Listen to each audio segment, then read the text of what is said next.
Good afternoon, everyone. Welcome to the Maryland Public Service Commission's Rulemaking 64. The purpose of our rulemaking today is to review the Commission staff's petition and proposed regulations regarding intrastate originating switched access tariffs. The staff is specifically proposing to create a regulation prohibiting originating access charges from being greater than the interstate access charges unless otherwise allowed by the Commission. What I'd like to do is first we will hear from our Commission staff, then we'll hear from the Office of People's Counsel, then we'll hear from any other parties that have submitted testimony to us who would like to speak. And before we kick it off with our Commission staff, I want to recognize Commissioner O'Donnell. So I have periodically I like to do on this date in history, and just to keep a little levity in the room or learn something of interest or importance in history. We do this from time to time. On this date in history, June 6, 1944, during World War II, the Allied forces stormed the beaches of Normandy in France on D-Day as they began the liberation of the German-occupied Western Europe. And we wouldn't be here today if they weren't successful. There were over 9,000 killed or wounded on that date in history. Thank you very much, Commissioner O'Donnell, for that. Mr. Spivak, let's kick it off with you. Well, I'd like to add my thanks to that, having had heard about that from a lot of other people, some of them very close to me. All right, well, good afternoon, Mr. Chairman, Commissioners. Lloyd Spivak for the Commission staff. Juan Alvarado, the Director of the Commission's Telecommunications Division, is with me. The regulations that are before you for consideration today are a modification of COMAR 20.45.09.03 addressing intrastate originating switched access rates. The change is intended to match intrastate originating switched access rates to the interstate originating switched access rates authorized by the FCC. As the Commission is aware, over the last several years, the FCC has gradually been reducing terminating switched access rates to zero, establishing a so-called bill and keep relationship between carriers so that each carrier pays its own cost to provide service and passes their cost to customers through their rates. The FCC is likely to do the same with originating switched access charges, but has only begun proceeding to move in that direction. Access rates in general are a holdover from the original breakup of Bell Telephone. As discussed in staff's petition to establish this rulemaking, back before the breakup, high long-distance rates and revenues were used to provide a subsidy to reduce local calling rates. When the company providing long-distance service was separated from the company providing local telephone service, and the long-distance service was opened up to competition, it was no longer possible to have an implicit subsidy buried in one company's rates. Instead, the subsidy was made explicit in the form of switched access charges. This occurred well over 30 years ago, and the telecommunications market has changed enormously in the intervening years, with the result that switched access rates no longer serve the purpose for which they were intended. As matters now stand, switched access rates create an opportunity and incentive for arbitrage for other carriers who can generate revenue from this source by directing traffic to particular switches or utilizing the difficulty in being certain what part of their traffic is intrastate as opposed to interstate long-distance calls. The regulation change staff proposes is intended to address these arbitrage issues immediately by eliminating the difference between interstate and intrastate access charges. It also ensures that the outdated subsidy will be addressed and eliminated entirely when the FCC decides to do so. Prior to filing its petition, staff consulted extensively with Verizon and Armstrong, who as incumbent local exchange carriers are the companies most affected by the change, meeting with them on a number of occasions. The positions they conveyed to staff were variations of support and acquiescence, but not opposition. Staff also consulted with the largest competing carriers, notably Comcast and AT&T, and again heard no opposition to the proposal. Since the Commission issued its notice establishing this rulemaking, It has received comments from 4 parties: Verizon Maryland and its affiliates, Armstrong Telephone, CenturyLink, and the Maryland Office of People's Counsel. All are supportive of the concept of staff's proposed regulation, although Verizon, Armstrong, CenturyLink, and OPC each add their own gloss as to how it should be carried out. Verizon asks that the Commission use this rulemaking as an opportunity to address several issues, including a broader mirroring of interstate rates, the 8YY database query surcharge, and maximizing retail pricing flexibility. Verizon's comments offer an alternative draft of a proposed regulation. After discussions with Verizon, staff notes that we could accept Verizon's draft with one modification to subsection C, which Verizon has agreed to. Specifically, if the Commission is interested in adopting Verizon's proposed draft, subsection C should be modified by deleting the words "does not operate in the territory of the incumbent local exchange telephone company having the largest number of access lines in Maryland if the local exchange company," so that the subsection would instead read, "The Commission may waive the requirements of this regulation for a local exchange company that demonstrates by the presentation of substantial evidence that its cost to provide intrastate originating switched access exceed the interstate rates authorized by the Federal Communications Commission, subject to any applicable federal limitations." Staff also notes that if the Commission adopts this draft, it should send the new draft out for comment and establish a new rulemaking session to consider it. Armstrong does not oppose staff's proposal, but asks that if it is adopted, the company be allowed to establish a charge to recover the lost revenue from ratepayers, similar to the access recovery charge the FCC allowed when it previously modified switched access rates, as well as giving the company potential additional revenues from the Universal Service Funds.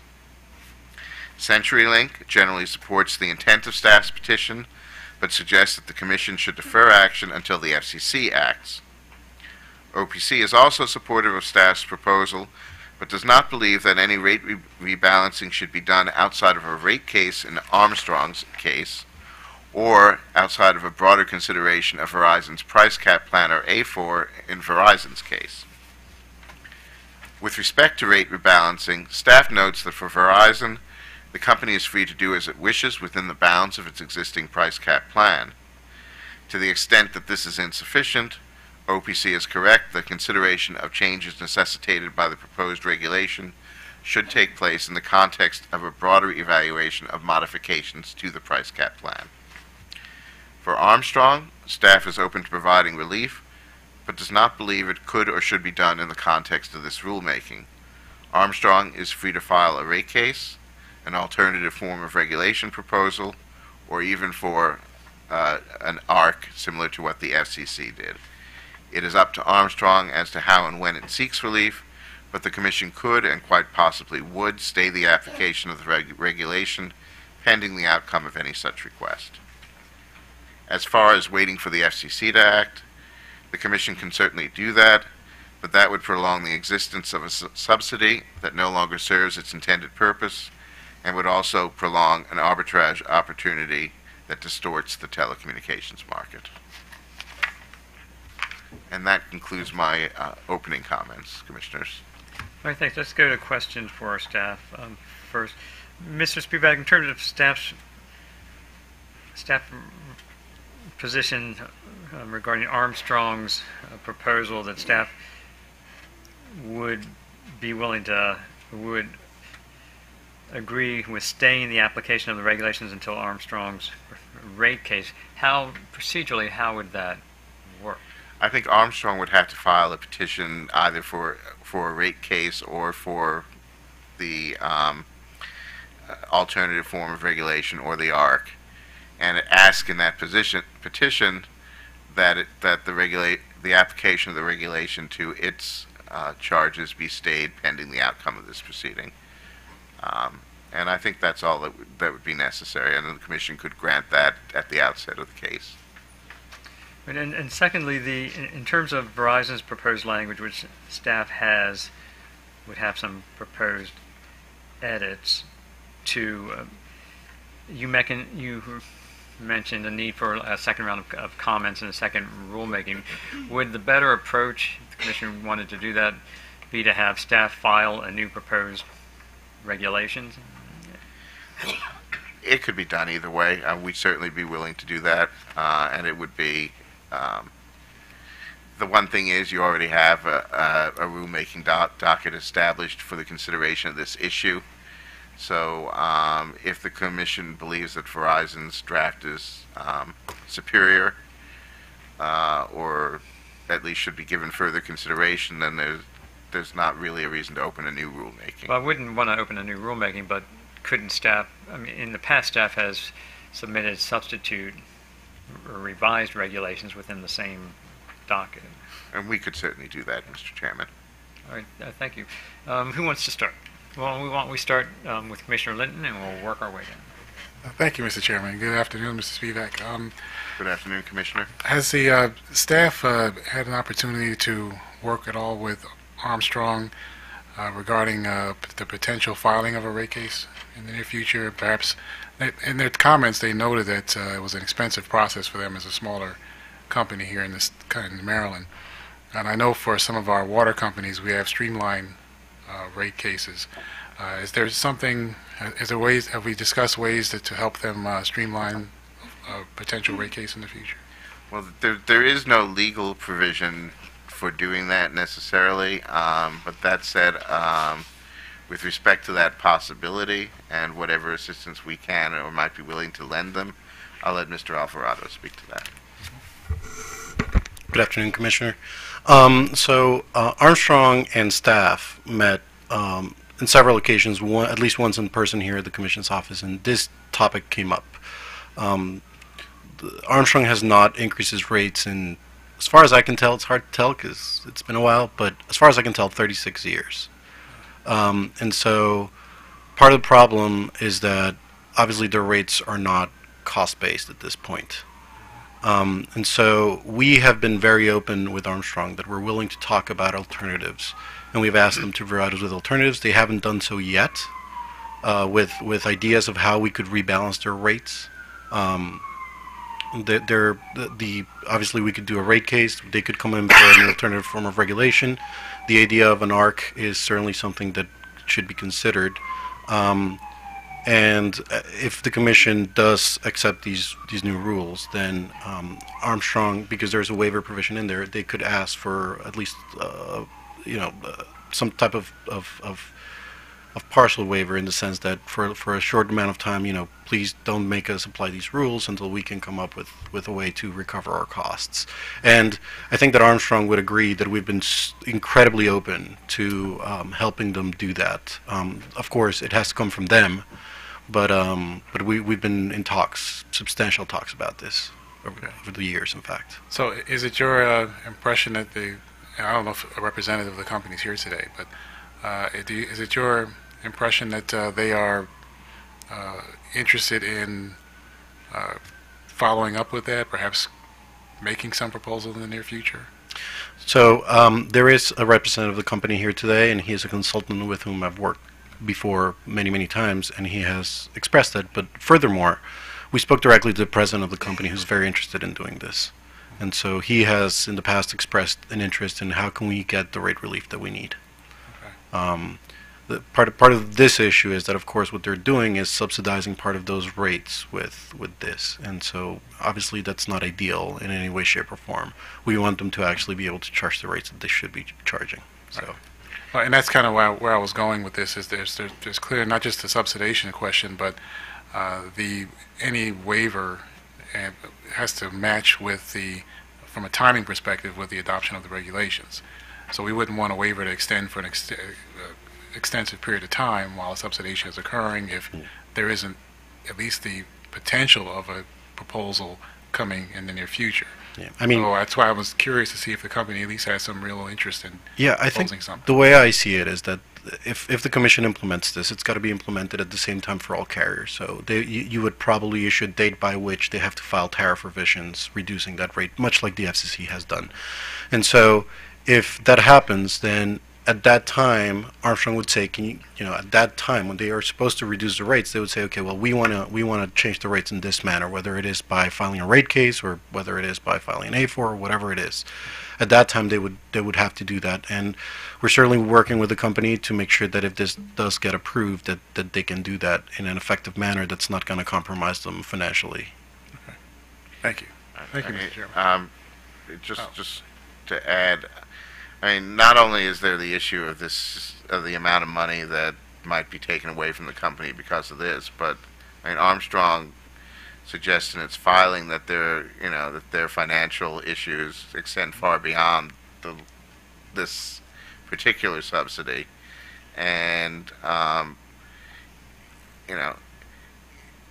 if their financial issues are going to be addressed, they should be addressed on that broader level, and not just with respect to this subsidy. Commissioner Richard? Yes, thank you. Just so help me understand, I don't know if this is the urgency, given that there is an FCC action with regard to the terminating rates. They already handled I guess it's the The other way around. Yeah, the other way around. So originating rates. So if the FCC handled the originating rates, why would we intervene with the terminating rates? What's the urgency? And I hear what you're saying about the arbitrage and the subsidy. Can you help me understand the impact of those? How much are we talking about as far as the subsidies that are being carried by telecom ratepayers? And do we know that this arbitrage is happening and it having an adverse impact on our markets? So the answer, this is a multiple questions, but the answer to your question as to whether we know this is happening, yes, it is. I know for a fact that at least one CLEC directs all of its traffic through Maryland switches in order to get the charges that they get here that they wouldn't get in some of their other jurisdictions. So they get more money for these calls because they direct them through Maryland as opposed to other jurisdictions. That doesn't make sense, and provides them with that ability.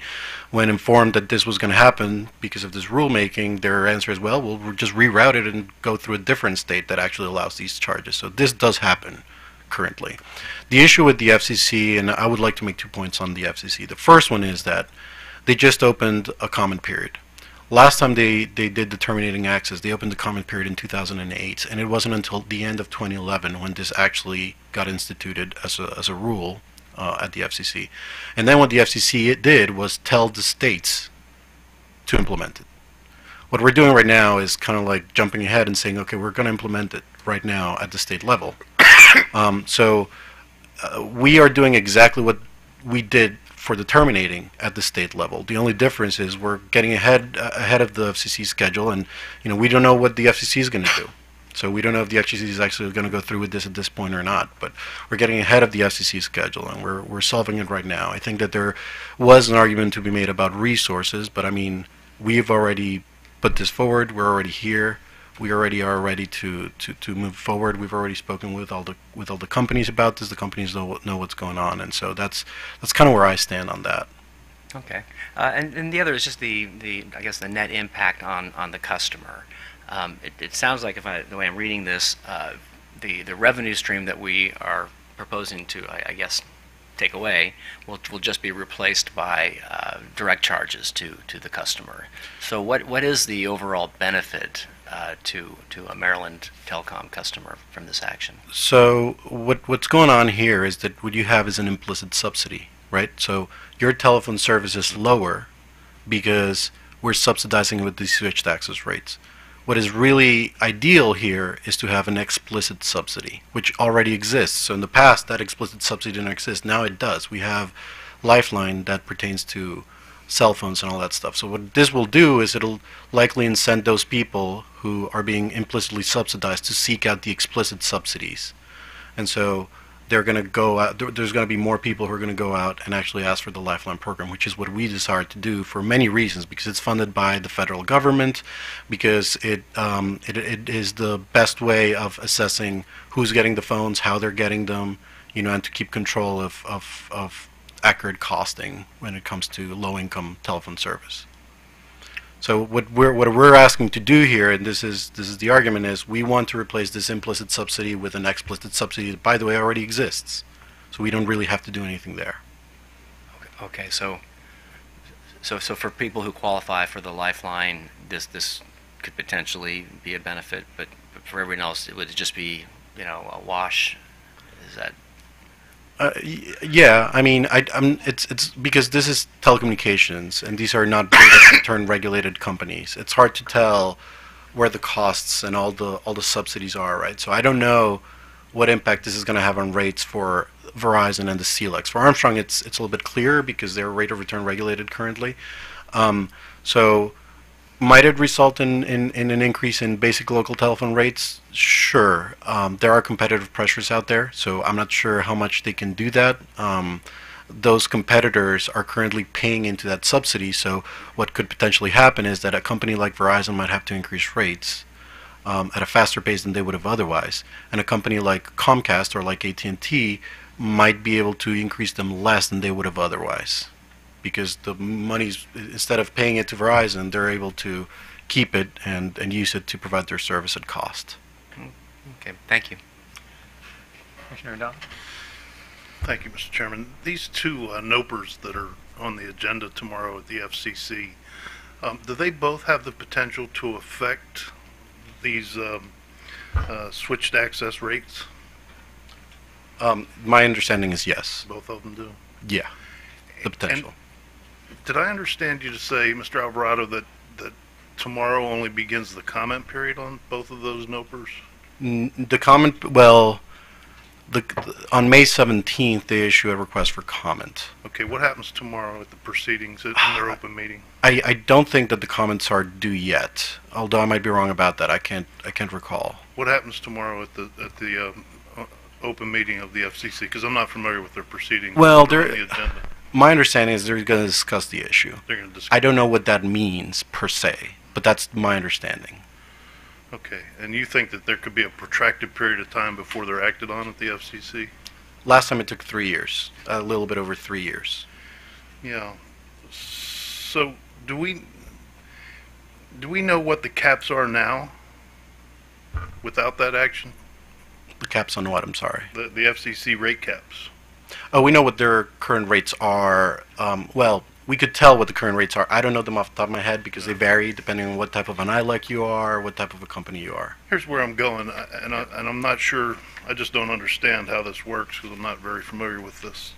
But the proposed language that Verizon provided in the first paragraph seems to cede the rate-making authority intrastate locally here in Maryland to the FCC rates. So if you look at A, and you just read that first sentence there, it takes it up to the cap set by the FCC. So we're basically ceding our authority at rate making. The way I read it. Well, so first, I think that the interstate rates are lower than the intrastate rates currently. So we would cap them at their rates, but it would be through action of the commission. So we would cap them. But if we were to pass this, we're generally ceding our authority up to their caps, right? Up to their rate. It's not a cap. It's an actual rate. So yes. I don't want to say that you're ceding that authority. What I'm saying is what you would be doing is you're telling companies you cannot have a rate that's higher than the FCC rate. Right. So we're ceding our authority, if we were to pass this, up to the rate set by someone else, up to that. You are saying that you cannot exceed that rate, so essentially you are at that point saying that the commission will not allow you to establish a rate above that unless we waive the regulation, which you retain the authority to do. Here's my concern. We got two NOPRs at FCC. They're on the agenda tomorrow. They're in some state of proceeding, and if we pass this, we don't know what they're going to do or how long they're going to take to do it, but this is going to pre-authorize these rates to go up to whatever they do at some point in the future. A year down the road, 6 months down the road, 3 years down the road, who knows? The FCC is not going to increase these rates. The goal of the notice of proposed rulemaking is to lower it to bill and keep, and the FCC actually explicitly said that they want to lower it to zero. Okay. I was confused, I suppose, because I heard you say we don't know what the FCC is going to do. So. Oh, I meant tomorrow explicitly. I don't know what the proceedings tomorrow are exactly for, but we know that the proceeding that has been docketed is meant to reduce rates to zero. All right. Fair enough. I need to think about this a little bit and understand fully what kind of authority we're ceding on rate making, because that obviously makes me a little nervous. Mm-hmm. You don't know who's going to be running the FCC or when.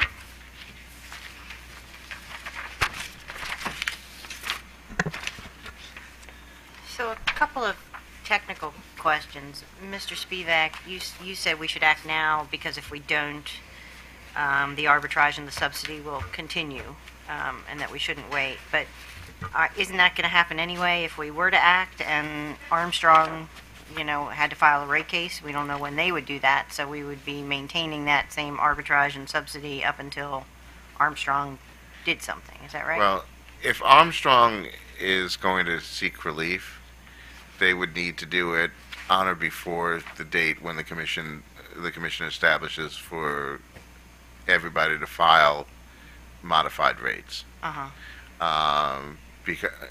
Because otherwise they would have to implement the change and then come in and seek relief at that point. And once they've already implemented the change, it's kind of hard to ask for a stay.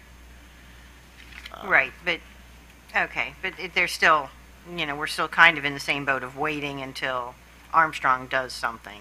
With respect to Armstrong, With yes. respect to Armstrong. Which is a tiny proportion of the state. That's what I was going to ask. For the vast majority of the state, which is Verizon service territory. So Armstrong only operates in a small town called Rising Sun, and they only have one switch there. It's a very small town, so you would be eliminating arbitrage for almost all the state except for that one town until Armstrong would come in for rate relief. Okay, thanks. Are there any concerns with having to change this language if the FCC goes to zero? Would this language need to be? I mean, would you anticipate it would always be zero, and therefore, why wouldn't you just say there's no charge, versus saying it can't exceed the FCC charge? You see where I'm coming from? Yes. So. This has been something that's been grappled with in many of the states where this has happened, where the states actually want to bring the charge to zero right off the bat. The problem with that is that you also give an opportunity for arbitrage when the rates between the federal rate and the intrastate rate are different. And so we also want to eliminate that, and that's why, for example, in New York, when the commission asked for the rate to be set to zero, Verizon asked that it be set to the interstate rate, and the commission agreed because it eliminates that subsidy, and everyone anticipates that at some point the rate is going to go to zero. I mean, the FCC has said many, many times that the cost to provide the service is zero.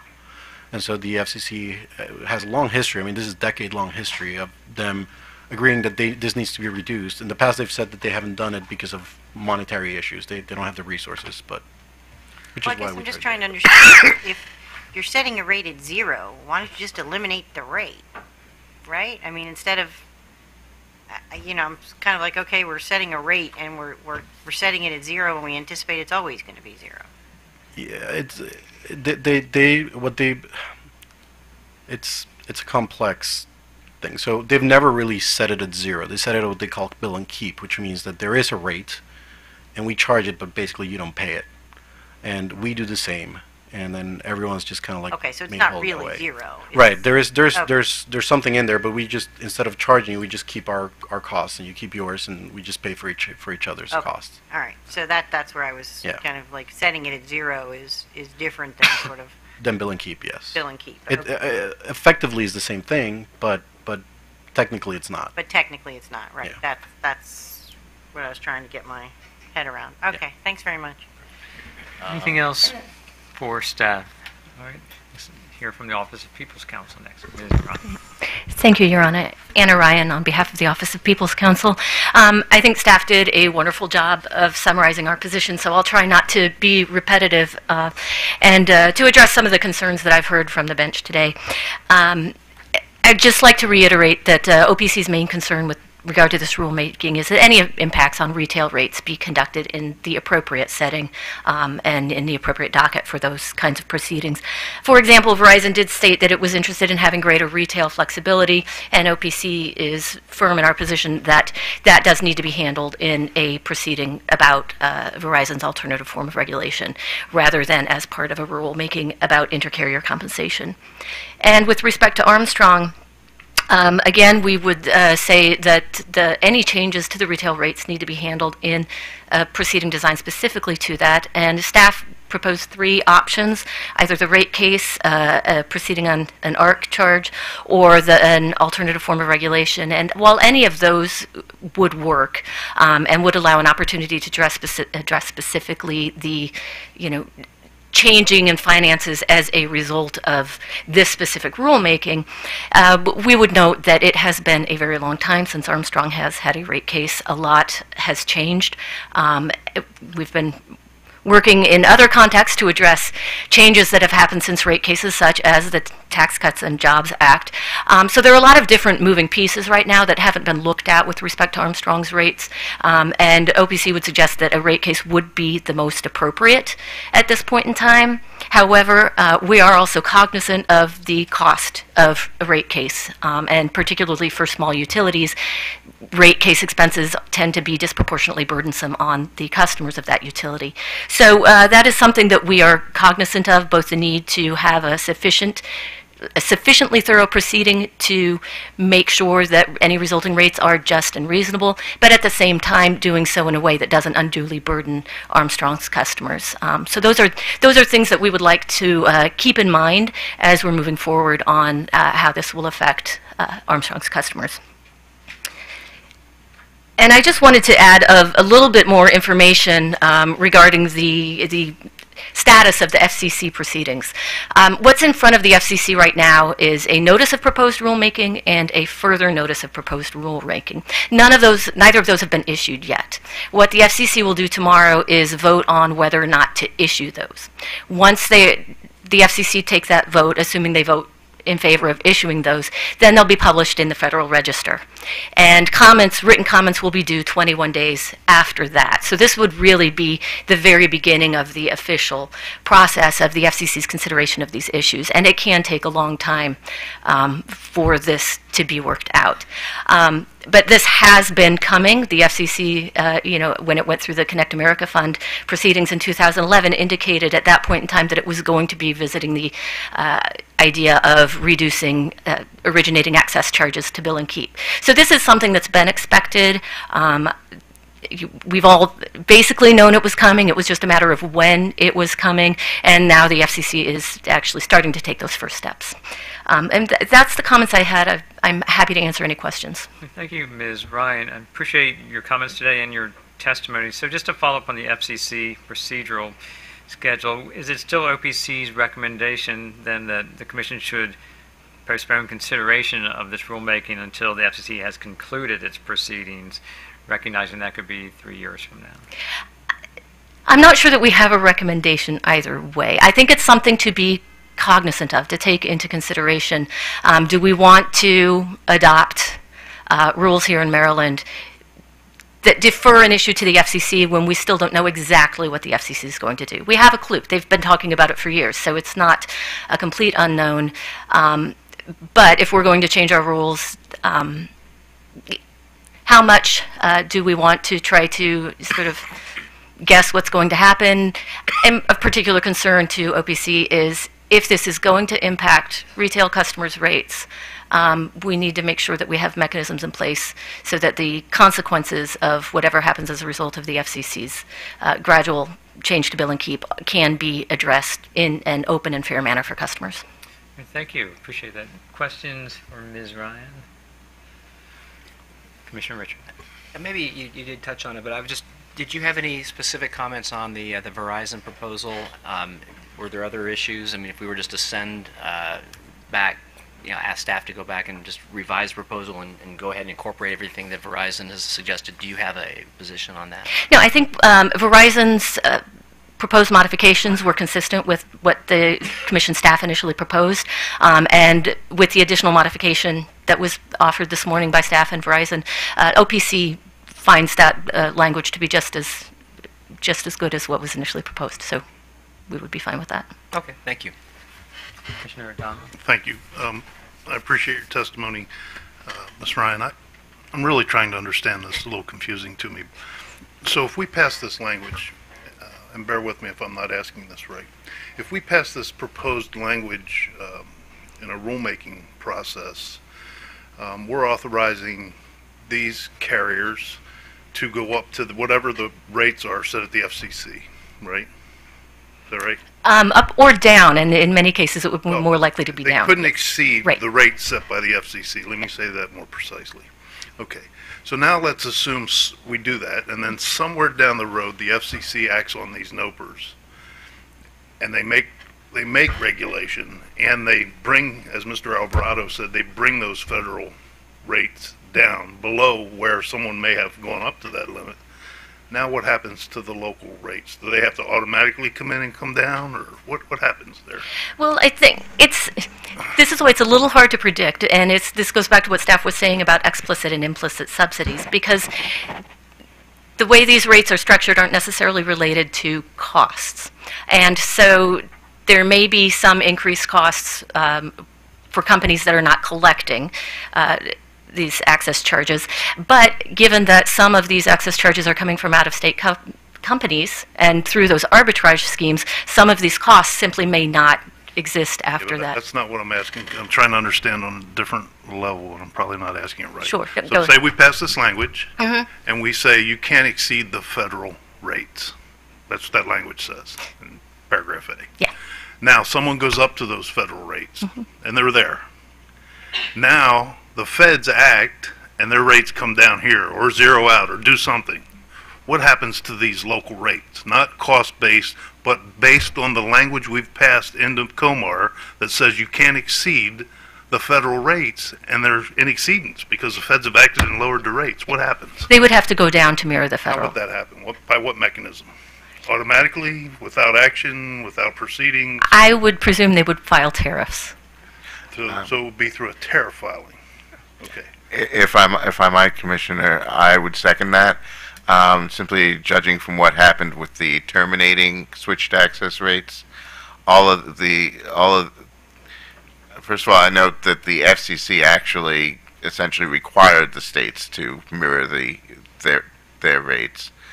That was the first thing. So it wasn't a matter in that case of state ceding authority. It was a matter of the FCC asserting authority that it felt it already had. And when that actually happened, then yes, over 7 years, the FCC required companies to gradually reduce that rate. And if you recall, each year since that was required, we have received filings in the form of tariffs from all the various companies out there, changing their terminating switched access rates. We finally finished that process this year with the 7th year. So it would very likely kind of play out in the same way for originating switched access. And I got to tell you, this is pretty confusing for me because we got companies alluding to rate increases. We got another company saying we want a $4 rate increase, and you're telling me that we're going to lower everybody's rates eventually once the feds act. I think that's what you're telling me, and it's very confusing to me. I think that the confusion is that what they're referring to obviously are retail rates, and what we're talking about is our access rates. And so they're getting the revenues from both sides, right? Like they're getting some access revenues and they're getting some retail revenues, and we're telling them that you're not going to get as much access because the costs are not there. And so what Verizon is saying is, well, that might result in us having to increase the retail rates a little bit. I know. And that's what they're Maybe asking for. Unspecified amount. I Right, and that's within the price cap. Now, for Armstrong, it would be different because they don't have a price cap, so they can't do that. And that's I think, where we get to. Probably for folks that work in this arena a whole lot more often than I do, it's probably not confusing, but for me, I have to tell you, it's very confusing. Yeah. Thank you, Mr. Chairman. Sure. Anything else from Ms. Ryan? Right, if not, thank you, Ms. Ryan. Appreciate your testimony. Is there anyone else who would like to be heard on this proposed rulemaking? Please come up, introduce. You can either come to the table or the mic, whichever you prefer, and just state your name and title for our record.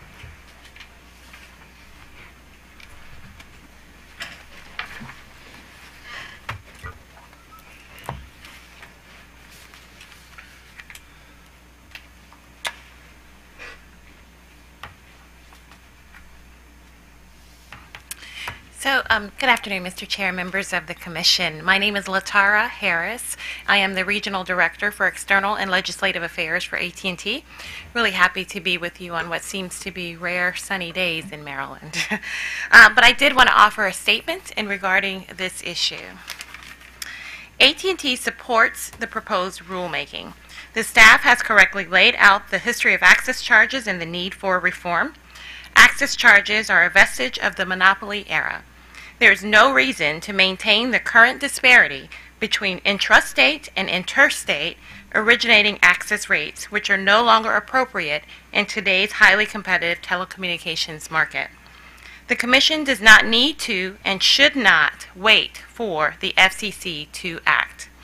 The FCC has undertaken comprehensive reform of the inter-carrier compensation system, moving away from disparate rates and toward bill and key arrangements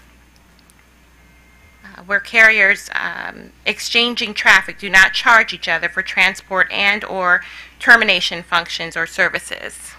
While the FCC has signaled that it will eventually move these access charges to bill and keep, as we've discussed today, there is no certainty as to when the FCC will act.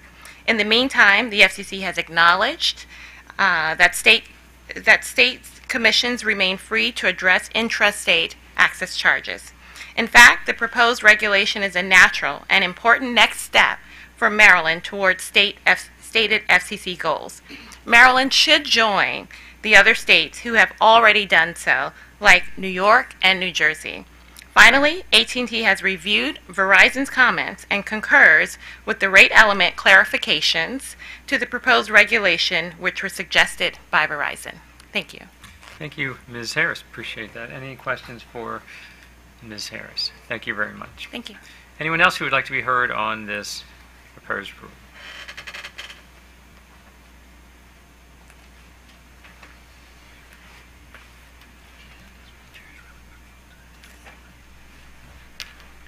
Good afternoon, Mr. Chairman, Commissioners. Susan Paiva on behalf of Verizon. Thank you for hearing from us. We already did submit comments, which I'm not going to repeat, but they're supportive of the staff's proposal. I really just wanted to come up here to clarify the question of what, if anything, would Verizon do with its retail rates. I actually agree with OPC that we could not do anything outside of our A4, our alternative regulation plan, without having a separate proceeding, and we don't propose to do that. We believe that anything that would come of needing to do something with rates, we could do well within our existing A4. Our reference to pricing flexibility in our comments was really something to be considered for the future as this market becomes more competitive.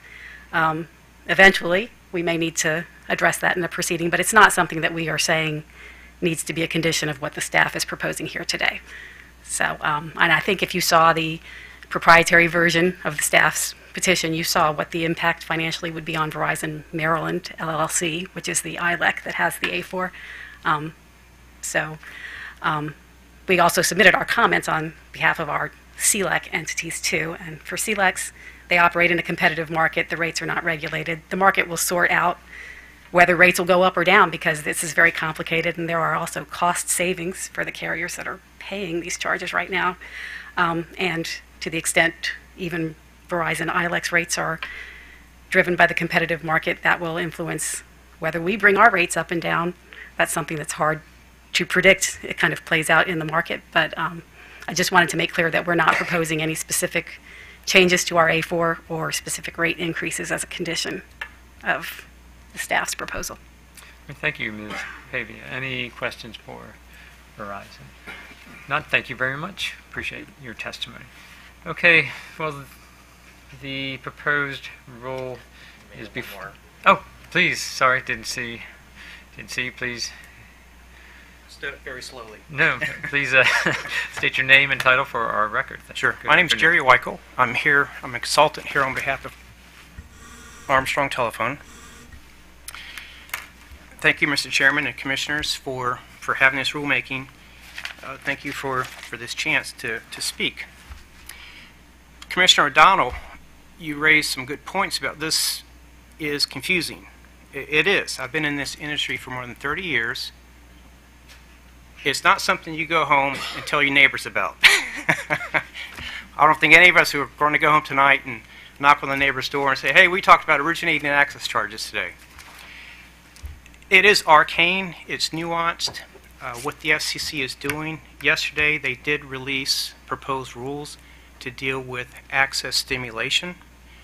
Mr. Alvarado mentioned a carrier that has a switch in Maryland because of that ability for arbitrage. Tomorrow at the FCC's open meeting, they're going to issue rules or propose rules on 8YY toll-free calling arbitrage with a stair-step down and decrease in the rates.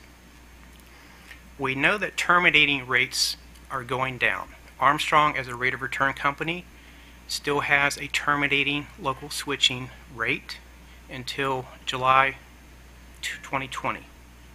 Verizon's rates have gone down to 0 for local switching, and they're making a tandem switching change this year.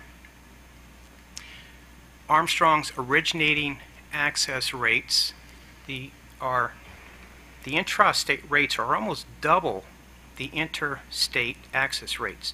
Our interstate access rates are still about 3.2 cents a minute as a rate of return company at the interstate level. We are part of the NECA tariff, National Exchange Carrier Association. We are not opposed to this policy objective. We've seen it in other states. Armstrong operates in New York, where New York has already implemented a similar change to reduce intrastate originating access charges to interstate levels. It was done over 2 years, and carriers received the flexibility to increase their local rates to offset the revenue losses. Armstrong's rate then, at the beginning, was $17.99 per month. It is now $23 because of that flexibility that was granted by the commission there. I know each commission is different. I'm not saying you have the same rules and flexibility here. Just trying to raise awareness. Even the FCC, when MCI, a lot of us remember that name, when MCI sued AT&T and AT&T's long-distance system was broken up, and the FCC implemented access charges, that's when the FCC started reducing those access charges closer to cost and implementing a subscriber line charge. If you have a home phone service, you are most likely paying a $6.50 per month subscriber line charge. It's a local rate recovery to offset some of the interstate access cost. It was a rate rebalancing implemented by the FCC. In the 2011 order from the FCC, where they said we're going to stair-step terminating rates down, they implemented an access recovery charge, which is now $3 per month. What I'm saying is the FCC has carriers charging $9.50 per month to local customers to offset the interstate access charge revenue reductions. Armstrong does charge $6 per month for residential. About 75% of Armstrong's customers are residential. I fully agree with Mr. Alvarado that he has been gracious over the years to provide discussions, input of what options there are. Armstrong is in a unique position. They have a very small company in Maryland. They do operate in 6 states. This is their smallest territory. It is losing money. I don't think they could increase retail rates enough not to lose money because of the high cost to operate.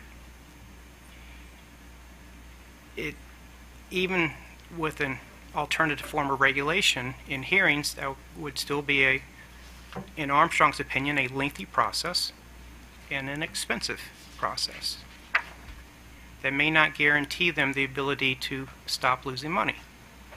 Right now, for about well, let me back up. I won't say that on record. Armstrong is losing money, as was stated in its tax cut filing in February. Armstrong supports the policy and is not opposed to reducing originating access rates at the intrastate level to interstate. Armstrong does appreciate Verizon's clarification because, like Verizon, some of Armstrong's interstate access rate elements are higher than the intrastate elements. And Armstrong does agree with Verizon that if a change is made, that we recognize that we go to the rate element level. And I believe, Commissioner O'Donnell, you had asked earlier about what happens if access charges go down at the FCC level. What does that do? I believe Mr. Alvarado said that access charges, they're a wholesale service. If you want to make a long-distance call, pick up the phone, the local incumbent charges an access, a toll, to the long-distance company to use this network. That's a wholesale service. The long-distance company retails that at whatever rate they charge. Those implicit supports have kept Armstrong's rates low. Are they too low? Yes. The customers love it, but it's too low to operate as a viable company. Armstrong is faced with a position now of, do I continue losing money, or do I just pull up shop and move on? There have been companies that have gone bankrupt before. There have been companies that have been bought, local operating companies that have been bought. One was bought in Pennsylvania several years ago by a holding company. They realized they could not make the debt payments anymore, went to foreclosure. Somebody else bought it. I'm not suggesting that would happen here. I'm suggesting from a business perspective, that is what Armstrong is trying to balance. Just like if we had more expenses at home than revenue, what would we do? How would we solve that problem? Armstrong, in its comments, the intent was just to raise the awareness that if we increased residential rates by $4 per month, from 6 to 10, and increase the current $9 business rate, $6 per month, to 15, which is still way below averages, that would about offset the revenue loss by decreasing our intrastate originating access rates to interstate. Thank you very much. Any questions for Armstrong? Yeah. Yes. Thank you. Sorry. Thank you, Mr. Chairman. Thank you very much for your comments here today. It sounds like Armstrong clearly has some financial challenges that it's been going through for a while that may or may not be tied to these regulations directly. So could you tell us a little about the efforts that Armstrong has been going through to try and remediate some of these, to address some of these challenges? Commissioner, I'll give you what insight I have, and I apologize if I don't have a complete picture. Sure. I'm a consultant at Armstrong. I've been working with them since 2009 on various tariff filings. In New York, they've received tens of millions of dollars in broadband grants by the state of New York to build out fiber. Been involved with that. Other hearings at state and federal level. I've seen their financial statements. I can tell you in Maryland, they are decreasing expenses at a greater rate than revenues are decreasing. It's proven to be difficult for them to decrease expenses enough to get to that break-even point. Other than that, I would be speculating. I do apologize. Commissioner, can I add something? Sure. So Armstrong owns Armstrong Telephone Company in Maryland, but it also owns another company called Armstrong Telecommunications, Inc. Armstrong Telecommunications offers cable service and broadband services as well. So one of the things that Armstrong has been doing, and I know this for a fact, is that, for example, if they have to replace an Armstrong Telephone Company switch, they'll subsidize it with Armstrong Telecommunications Inc. revenue. So they might they might change the depreciation on the new switch or something like that, and then charge it to the other company in order to maintain the costs for Armstrong Telephone Company low. Obviously, we don't want Armstrong to have to go through that in order to exist. So this is where our communication with Armstrong has been, I think, in the past very productive as to how we can go around this. I mean, you suggested, for example, that in the water world we have staff-assisted rate cases. That's something that can certainly be discussed with the company. There's many ways to do this, but as I think Mr. Spivak mentioned, the issue of Armstrong's financial troubles are way beyond just access issues. They go way beyond that. They go to their rates, they go to their access, they go to litigation that they've had with companies who were terminating traffic in their service territory and then not paying for it, things like that. And we've seen those cases in Maryland. We've litigated them, and the commission decided in the favor of Armstrong, and then the other company just filed bankruptcy and left the state. So it's a long history of financial problems for Armstrong that I personally think needs to be addressed as soon as possible. But I think that the best way to do that is for to do it in a broader sense first, and second, it's easier for like staff and the company and OPC to sit around a table and try to brainstorm some ideas as to how we can help them solve those problems. Okay. That might help. Sure. Thank you. And Commissioner, I probably didn't fully address you. You are correct that the financial issues are not just related to this issue. Right. That the proposed rate increases were just to offset any revenue losses from this rulemaking. Right. Okay. Thank you. Thank you. Thank you, Mr. Any other questions for Mr. Wykel? I hear none. Thank you very much. Appreciate your testimony. Thank you. I appreciate it. Mr. Spivak, any final comments from staff? No, I think we can let it rest where we are. Thank you. Thank you. Okay, the proposed rulemaking is before us. Why don't I poll the commissioners and see how we might like to proceed. Who would like to start? Commissioner O'Donnell. Obviously, a very complicated subject. Obviously, I have a lot more to learn about it, so if the commission is ready to act today, I'll act, but I would prefer to learn a little bit more about this and take it under consideration a little more. Okay. Commissioner Richard. Yeah, I would join in that. There's a lot, I think, more information that would be helpful for us to have before we act.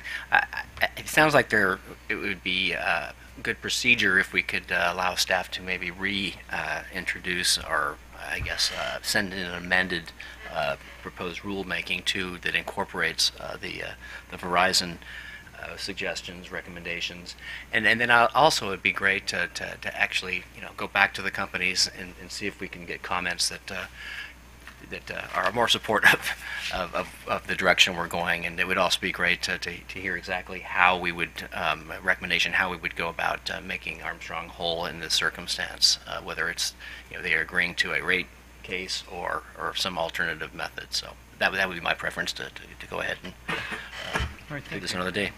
Commissioner Linton and Commissioner Hartman. Sure. Thank you, Mr. Chairman. And I actually would agree with Commissioners Richard and O'Donnell that there could be a little more effort to bring the parties together. It doesn't sound like they're far away. It sounds like everybody's on the same page regarding what needs to happen here and the timeliness of it. And I think there's some additional items that are going on that we could learn a little bit more from, especially what's happening at the FCC tomorrow. It'd be nice to know that they've taken the vote and that they've set a comment period, and we've gotten a little more information about what they're going to do. And if we waited on maybe 30 days or so, that would give everybody some time to incorporate the language, to find out what's happening with FCC, to have any additional conversations that are necessary with the utilities, and put us in a much stronger position to have some regulations that everybody's comfortable with. Thank you. Commissioner Herman?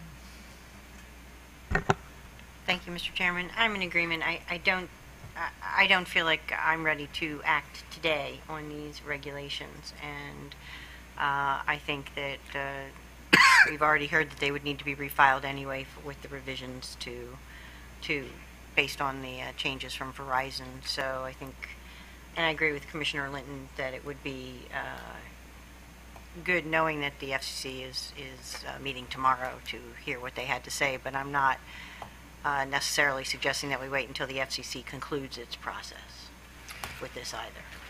Commissioner O'Donnell. Thank you, Mr. Chairman. Something else occurs to me.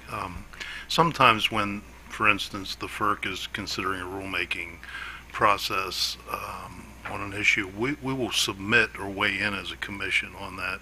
And I'm not suggesting that we should on these, but if staff believes that the commission should weigh in on, I'd appreciate hearing from staff regarding that and the advisability of that and whether or not we should consider that. Sure. Mr. Spivak, you want to add something? Just a request, to the extent that the commission would like additional information or other action from staff, I would appreciate it that the commission include it in whatever written directive it issues as a result of this discussion. All right. Why don't we do this then? Very good suggestions from the bench. Let's begin by, we'll direct staff today to go ahead and refile or file revised proposed regulations that would incorporate Verizon's proposed changes along with staff's proposed edits to those changes. So we have before us at least the most up-to-date language that staff is comfortable with and is proposing that the commission adopt. So we'll ask you to refile that. Try to do that in the next couple of weeks will be fine. At that point, we will put those out for comment, and we'll set a comment period. If you have any update on any FCC action when you do file that, you can include that along with the filing. We will, when we ask for comments, we'll at that time consider what additional information we might like to hear from parties on beyond the proposed language itself. Okay. All right. Thank you, Mr. All right. Chairman. Thank you very much. Thanks, everyone, for a very productive hearing. We look forward to getting back together again in the near future. With that, we are adjourned.